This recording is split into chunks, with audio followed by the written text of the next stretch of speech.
Hey y'all, it's your boy Rico. And Sam.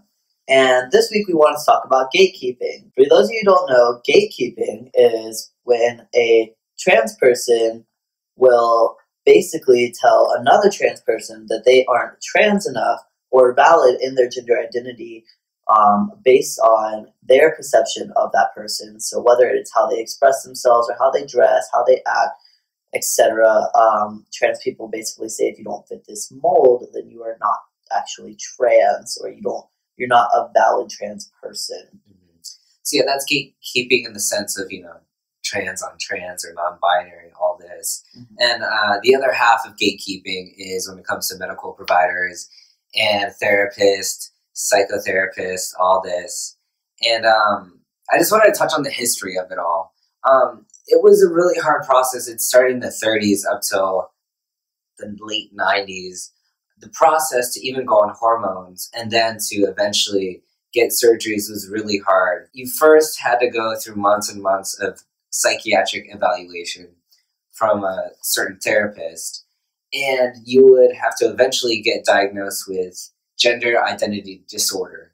So being transgender has been called a disorder for decades and decades. So once you do get this GID diagnosis, then they want you to prove yourself even more, and they call it giving you a real-life experience. Meaning they require, in this they, I mean WPATH, which is the World Professional Association for Trans Health. And this is the 6th version. We're on a different version now, but this version is the traditional version. So after you get diagnosed with GID, they make you get this real-life experience of at least 12 months, up to maybe 2 years, of you living this gender that you claim you are, without hormones. They won't give you hormones yet. You gotta dress the part, act how they want you to act, and which is pretty much like a cookie cutter heteronormative sense. So if you're a trans woman, they expect you to do the whole 9. Makeup, heels, skirt. Like, you gotta prove your transness. They want to see that. And if you are a trans man, they want you to see you super mask, super butch, or whatever you call it, just to appease them. So once you meet that requirement, then they will give you the okay for surgery. And earlier you mentioned it to me that they said they also have to be like straight acting. So like for those who are transitioning to be women, they can't be lesbians. And for those who are transitioning to be men, I forgot also about can't that. be gay men. So that's an interesting thing. Super heteronormative. Yes, yeah. They want you to. If you're a trans woman, you have to be attracted to men because it's tradition. It's all old school. So once you get that real life experience, they will give you that stamp, not literally, but that stamp of, okay, you can have surgery. And this whole process is them gatekeeping. They get to pick and choose. Like, if there's a line of trans women, one is maybe, has a really thick jawline, thick, wide jawline, thick, coarse hair, and they're like, I can't see you, like, even with hormones, like, you're still going to look like a man, but this trans woman next to you maybe has a thinner build, really thin hair. It's like, okay, I could see you passing more, so you get the okay for surgery, but you don't, because I can't see that ever happening. That is their form of gatekeeping. And that's why I think people think transgender is new. No, because there's so much gatekeeping within the medical field. And the fact that it has to be like very black and white, feminine if you're a trans woman, a straight feminine woman, or a trans man, a really masculine, straight dude, that eliminates any gender fluidity, any tomboyishness, non-binary, all of that. And again, I think that's why people think non-binary is this new thing. No, it's because it's been gatekeeped for so long. And another huge thing that these therapists would, I think, strongly recommend or maybe even require is once you do get these hormones and start to transition, they tell you to move out of state, no longer connect with family, find a new job, find new friends, and go stealth in a sense. Act like you never were trans, that you are cis, and this is the body you've always had, which is really fucked up. So now that is the old traditional version. Now WPATH, we're in the 7th version. So they eliminated gender identity disorder. That's not a thing. We're not a disorder anymore. Now it's gender dysphoria, which eliminates all this like years and years of proving your transness to these therapists and doctors. Now it's moving more towards informed consent, which a lot of places, it's still slowly going to it, but a lot of places you can just be like, hey, like this is what I'm feeling, and they'll take your word for it. Mm-hmm. Like the kind of clinic. Like, we just walked in and said, we're trans, we want to start hormones. Cool. Yeah. So that's the gatekeeping within that side. Yeah. I mean, obviously, like, saying,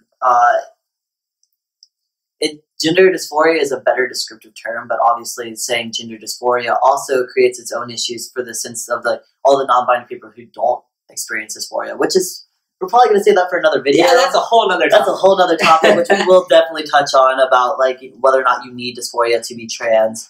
You don't. But yeah, we'll definitely touch that on another week. So I just want to name drop this book real quick, because this is where I learned a lot of the history of like gatekeeping for trans folk. It is called Whipping Girl, a transsexual woman on sexism and the scapegoating of femininity. It's about this trans woman pretty much explaining the issues of gender roles and femininity and masculinity and the history of everything trans. It's a good read. So if you read, I recommend that. If you don't and you want to learn up on your trans history, I definitely suggest that. You know, the more that I hear about the history of like how, you know, the medical fields where like started the gatekeeping, I mean, it makes more sense of why the trans community kind of gatekeeps each other. Not that I'm saying it's okay, but I feel like some trans people are so wrapped up in the ideals that society has that they start to believe it themselves that society has the right idea for what trans should be and what trans should mean. And at the end of the day, the thing that they can't get through their fucking heads is like, society isn't trans. Society is generally, you know, cis het people deciding what is okay and what's not, and what should be the case and what's not. And so it's like, basically, when you are gatekeeping as a trans person, you are literally just deciding that the cis het people know what's best for our community and know what's best for our lives, even though they know nothing about the trans experience and know nothing about what it's like to be trans or to have any sort of gender dysphoria or anything like that, you know? So, you know, it makes sense, you know, I get it, you know, people are striving to just be accepted by society, but at the end of the day, who fucking cares? Because society's obviously skewed. We just want to talk about where gatekeeping has kind of moved forward to these days, and that is basically trans on trans gatekeeping, or trans on non-binary gatekeeping. As far as like trans on trans stuff, something that happened recently, I'm sure a lot of you have seen it. If not, definitely go look it up. I mean, it's kind of upsetting, so maybe don't. Yeah, it's trigger warning for sure. Trigger warning for sure. But basically, about a week ago, a video went viral of a trans woman who was at a GameStop, and all you see in the video is her getting repeatedly misgendered by the staff and by whoever was taking the video. Just, you know, repeatedly calling her sir by the wrong pronouns and just yelling at her. And she was obviously getting very visibly upset. Her reaction was a bit extreme, I would say, but, you know, we all know what it's like to get misgendered, especially when it's on purpose, especially... Yeah. On top of having a bad day. Obviously, she was trying to return something. I don't know. She was frustrated. And then to have sir, like, yeah. Oh my God. Oh, I would flip shit too. Yeah, like, so, yeah, don't come for her like that. Yeah, don't. And so, you know, obviously there's like the typical comments on that video. Well, if she doesn't want to look like a woman, and if he doesn't want to try to look like a woman, then we're just going to keep calling him sir. And it's like, obviously, like, I'm saying this as another person. I would never call her a him. But, you know, what surprised me more so is when I started seeing other trans women attacking her. Or, you know, other trans people in general attacking her. You know, this person, or she does, you know, she probably hasn't been on hormones. If she has, it hasn't been very long. You know, it's obvious that she's pretty early on in her transition, or has just chosen not to get on hormones, which is totally fucking fine. Yeah. Like, if that's not if she doesn't want to be on hormones, or she can't be on hormones for whatever reason, that's totally okay. It does not make her any less valid. This woman was obviously presenting very female. Obviously. Red female, like long hair. She was dressed like a woman. You know, she was carrying a purse. And, you know, you don't need all those things to be a trans woman, first of all. Mm-hmm. You don't have to have long hair or to dress like a woman if you don't fucking want to. Mm-hmm. You know, like, who cares? But, you know, obviously she was very femme-presenting, and they still continually misgendered her and called her by the wrong names. And I saw a lot of trans women saying, you know, that if she wasn't gonna, you know, change her facial shape, or she wasn't gonna take hormones, or she wasn't gonna wear more makeup, or basically saying that she looked like a cross-dresser, that she just looked like a man in, you know, a man in women's clothing, you know, basically just said all this, like, really, really fucking hateful shit. And here's the fucking thing, y'all, is, like, we are a community, we are a family, you know, we have all been through so many hardships that society has put on us for hundreds and hundreds and hundreds of fucking years, you know, especially within the last, 140 years when trans really started becoming, like, a big thing, when surgery started, like Rico said, like, the main, like, the most well-known one happened in the 30s. So after all of this, like, oppression that we've experienced from, you know, the outside world that doesn't understand what the trans experience is like, now we're going on and telling other trans people how they should transition and how they should act and look and, you know, behave, and it's not fucking cool. You can't just tell somebody that, like,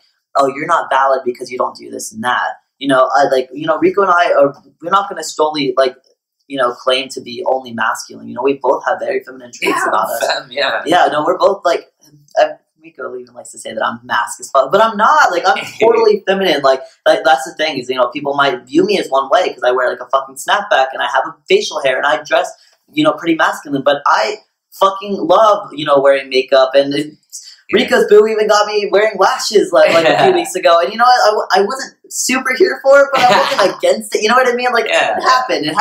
I'm totally, like, fine with being feminine and presenting feminine. You know what I mean? Like, and everybody should have the right to do so. You know, no one should be able to tell you how to express yourself, and stop fucking shitting on other trans people for how they express themselves. Like, god damn it. Maybe trying to get in the head of maybe a trans person that will gatekeep another one. Maybe they're projecting, maybe they're thinking, I went through hormones, I'm doing this, I'm trying so hard to be seen, and you're not.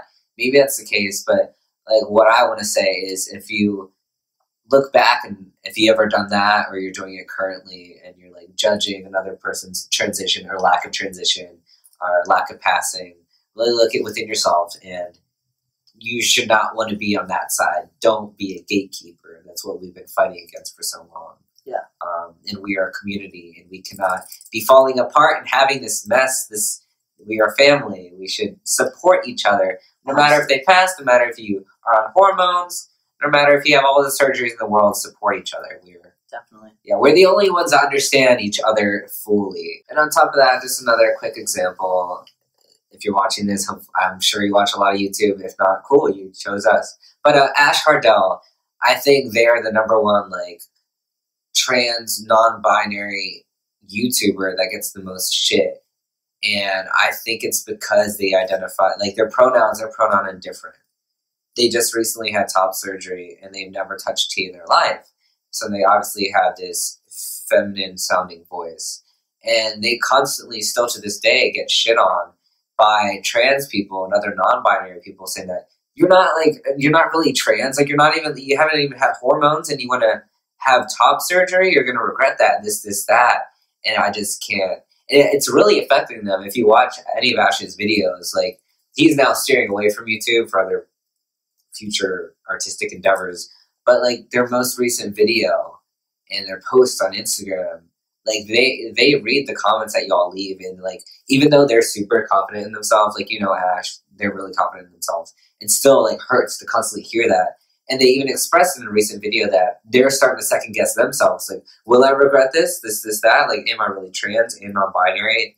And, like, I hope that no one will want to do that to another trans person. You should never want another trans person to second guess themselves. Moral of the story, don't shit on other trans people. Yeah. No matter what you think about them, no matter how they look, no matter what your personal feelings are about them, keep it to your goddamn selves. Seriously. Just keep it to yourself, y'all. Yeah. All right. Well, if you like this video, y'all, you know what to do. Please like, comment, share, and definitely subscribe. And we will see you next week. Bye. Bye.